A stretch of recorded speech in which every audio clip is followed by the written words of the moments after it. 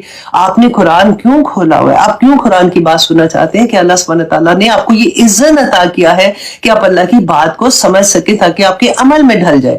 تو یہی بات اللہ سبحانہ تعالیٰ رسول اللہ صلی اللہ علیہ وسلم کو بھی بتا رہے تھے کہ اعوذ باللہ من الشیطان الرجیم، بسم اللہ الرحمن الرحیم، وَلَقَدْ كَذَّبَ، اور البتہ یقیناً جھٹلایا، اصحاب ہجر والوں نے، المرسلین رسولوں کو۔ یہ کون سی قوم تھی؟ ہجر جو تھے نا، یہ سمود کی قوم تھی، جو حضرت صالح علیہ السلام کی بیسیکلی قوم تھی۔ ان کی طرح اس سے پہلے عاد قوم تھی جن کے اوپر عذاب آیا تھا، اس کے بعد اللہ سبحانہ تعالیٰ نے اس قوم کو پیدا کیا۔ اب شروع میں تو یہ لوگ ٹھیک ہوتے تھے، کیونکہ ہمیشہ سے یہ ہوا نا کہ نبیوں میں سے جنہوں نے ان کی بات مانی، اللہ سبحانہ تعالیٰ نے ان کو نجات دے دی اور باقیوں پہ عذاب آ جاتا تھا۔ لیکن آہستہ آہستہ پھر وہی لوگ ایسی حرکتیں کرنا شروع کر دیتے تھے۔ آج بھی آپ آنیسٹلی ایسے لگے گا آپ کو کہ لگے گا کیا لگ رہا ہے جب سے قرآن پڑھیں کہ ایکچولی وہی دور آج کا بھی، میرے ارد گرد بھی وہی سارا کچھ ہے۔ تو اللہ سبحانہ تعالیٰ یہ جو قوم صالح تھی نا، یہ حضرت صالح علیہ السلام کی قوم جو سمود تھی، اب ان کا کیا تھا کہ یہ جب ان کو بتا رہے تھے، اللہ سبحانہ تعالیٰ نے ان کو اس قوم کی طرف بھیجا کہ ان کی طرف جاؤ اور ان کو جا کے بتاؤ کہ یہ شرک کر رہے ہیں اور یہ جو بھی غلط کام کرتے ہیں۔ اب یہ قوم بھی اس زمانے کی ترقی یافتہ، جیسے کہتے ہیں نا بہت کامیاب لوگ ویسے تھے، کیونکہ یہ کہتے پہاڑوں میں اپنے گھر، آج کل ہم جیسے جاتے ہیں فار ایگزامپل آپ دیکھیں، آپ مری کی سائڈ پہ جائیں گے یا یہاں پہ آپ کیلیفورنیا جاتے ہیں یا سین ڈیگو جائیں گے تو آپ پہاڑوں پہ گھر دیکھتے ہیں۔ نہ صرف پہاڑوں کے اوپر گھر، یہ پہاڑوں کو کھود کے اندر سے، مطلب اوپر آپ سوچیں اتنا مشکل کام کہ وہ اندر 100 کمروں کے ان کے گھر ہوتے تھے، پورے بازار اندر ہوتے، پورے شہر انہوں نے بنائے ہوئے تھے اندر، اور یہ سمجھتے تھے ہم تو بڑے کامیاب لوگ ہیں، ہمیں کیا ہونا ہے ہمارے ساتھ، ہم تو پہاڑوں میں امن سے۔ اور یہ کوئی ایسا نہیں تھا کہ کوئی 2 سال 3 سال کی بات ہے، کافی سالوں سے وہ اس طرح سے رہ رہے تھے اور یہ نہیں مان رہے تھے حضرت صالح علیہ السلام کی بات۔ اور ان کے جو سردار تھے ان میں سے ایک سردار نے لوگوں کے ساتھ مل کے حضرت صالح علیہ السلام سے کہا کہ اچھا ٹھیک ہے، اگر تم کہتے ہو نا کہ اللہ کا عذاب آ جائے گا یا کچھ ہے تو پھر ہمیں معجزہ دکھاؤ۔ پہلے تو انہوں نے کہا کہ ٹھیک ہے وہ عذاب لے آؤ، جب ان کے اوپر فائنلی عذاب آیا تھا وہ بھی انشاءاللہ میں آپ کو بتاتی ہوں، لیکن انہوں نے کہا کہ ہمیں آپ معجزہ دکھائیں کوئی، کہ آپ اللہ کے رسول ہیں، ہم کیسے مانیں۔ اور معجزہ بھی انہوں نے کیا مانگا کہ ہمیں پہاڑ میں سے ہمارے آنکھوں کے سامنے ایک اونٹنی نکلے، پہاڑ پھٹے اور اس میں سے اونٹنی نکلے اور وہ 10 مہینے کی حاملہ ہو اور اس سے نکلتے ہی اس میں سے بچہ بھی وہ پیدا کرے۔ حضرت صالح علیہ السلام نے کہا کہ اچھا اگر میں اللہ سے یہ دعا کرتا ہوں کہ اللہ سبحانہ تعالیٰ تمہیں یہ معجزہ دکھا دے تو کیا تم ایمان لے آؤ گے؟ تو انہوں نے کہا کہ ہاں ہم ایمان لے آئیں گے۔ حضرت صالح علیہ السلام نے اسی وقت 2 رکعت نماز کہتے ہیں کہ کھڑے ہوئے پڑھنے کے لیے اور اللہ سے دعا کی اور اللہ سبحانہ تعالیٰ نے وہ معجزہ دکھا دیا۔ اب دیکھیں رسول اللہ صلی اللہ علیہ وسلم سے بھی یہ کہتے تھے نا مشرکین مکہ، تو رسول اللہ سبحانہ تعالیٰ کیوں یہ کہتے تھے کہ نہیں ان کو معجزے دکھانے؟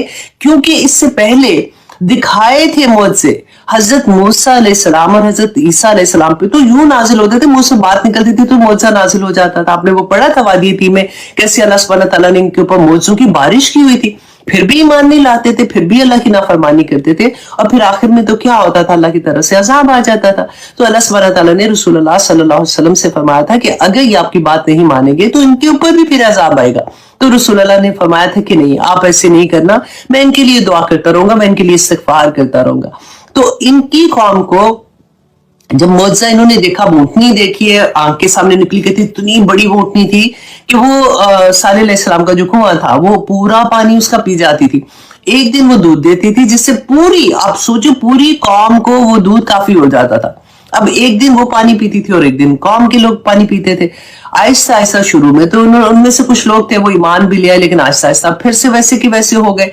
اب کیا ہوا کہ آہستہ آہستہ انہوں نے یہ پلان کرنا شروع کیا کہ ہم یہ تو تنگ آ گئے ہیں، یہ تو کیونکہ حضرت صالح علیہ السلام نے کہا تھا کہ دیکھو اس کے ساتھ کوئی برا سلوک نیا کرنا، اس کو تم چھوڑ دو، وہ جیسے بھی کھاتی پیتی ہے یہ اس کو چلنے دینا، کیونکہ یہ اللہ کی طرف سے نشانی ہے۔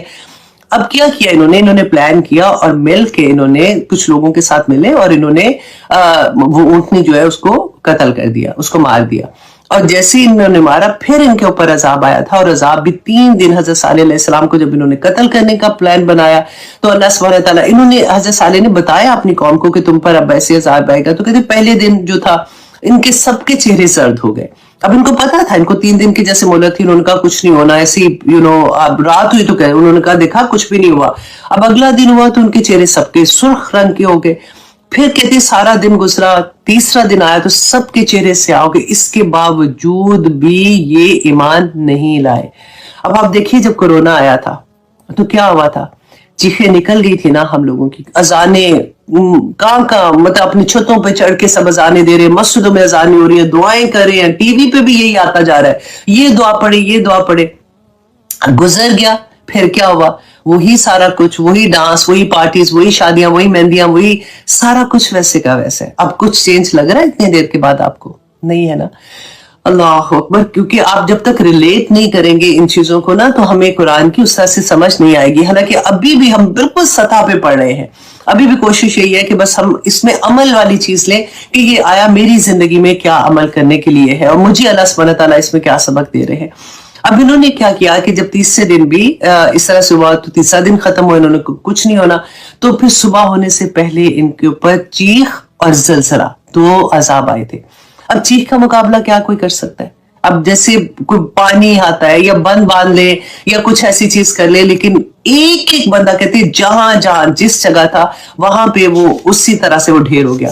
رسول اللہ صلی اللہ علیہ وسلم نے فرمایا تھا سوائے ایک آدمی کے, جب پوچھا تھا حضرت جابر بن عبداللہ رضی اللہ عنہ نے کہ رسول اللہ صلی اللہ علیہ وسلم وادی ہجر میں ٹھہرے ہوئے تھے تو آپ نے فرمایا کہ یہ صالح علیہ السلام کی قوم ہے جسے اللہ نے ہلاک کر دیا, سوائے اس شخص کے جو حرم میں تھا. اس وقت ان کی وادی سے کوئی ایک بندہ حرم میں گیا تھا. آپ دیکھیں اس زمانے میں بھی حرم میں یہ جاتے تھے, رائٹ, تو حرم میں تھا وہ بچہ, جب وہ وہاں سے نکلا تو اس کے بعد اس کے اوپر بھی عذاب آ گیا تھا.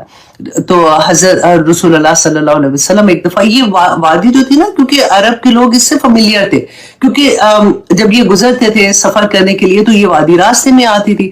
جب تبوک کا سفر انہوں نے کیا تھا, جنگ تبوک ہمیں پڑھی تھی, پہلے بھی اس کے بارے میں ہم نے کافی ڈیٹیل میں پڑھا تھا, تو رسول اللہ صلی اللہ علیہ وسلم نے جب راستے میں قیام کیا تو صحابہ سے فرمایا تھا کہ اصحاب ہجر کے متعلق فرمایا کہ اس قوم کے پاس سے جب گزرو تو روتے ہوئے گزرو ورنہ نہ گزرنا, اور ورنہ تم پر بھی ویسے ہی عذاب نازل ہو جائے گا جیسا کہ ان پر ہوا تھا. اور اپنا چہرہ رسول اللہ صلی اللہ علیہ وسلم نے چادر سے ڈھانپ لیا تھا, کیونکہ وہاں پہ تھوڑی دیر جب رکے تو صحابہ نے آٹا گوندھ لیا وہاں پہ, اور وہ پانی ڈول جیسے بھرتے ہیں, کیونکہ اس وقت ساتھ تو نہیں لے کے چل رہے ہوتے تھے نا, تو کنواں جہاں بھی ہوتا تھا وہاں پہ وہ جگہ بنا لیتے تھے. تو جب رسول اللہ کو پتہ چلا تو انہوں نے فرمایا دیکھیں تبوک کا سفر آپ لوگوں کو اگر یاد ہے کہ کتنا مشکل تھا, کھانا ختم ہو گیا, اور اتنا جو پانی اونٹوں کو ذبح کر کے ان کا جو پانی تھا وہ نکال کے پینا پڑا تھا ان کو.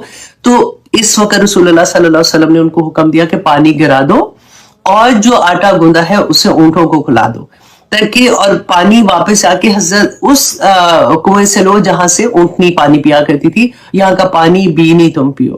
اللہ اکبر. تو یہ وہ قوم تھی, اور اللہ سبحانہ تعالیٰ رسول اللہ صلی اللہ علیہ وسلم کو اس کے بارے میں بتا رہے تھے کہ اصحاب, اچھا اب یہاں پہ دیکھیے کہ اصحاب الحجر جو تھے یہ سمود کی قوم, انہوں نے تو حضرت صالح کو جھٹلایا تھا نا صرف.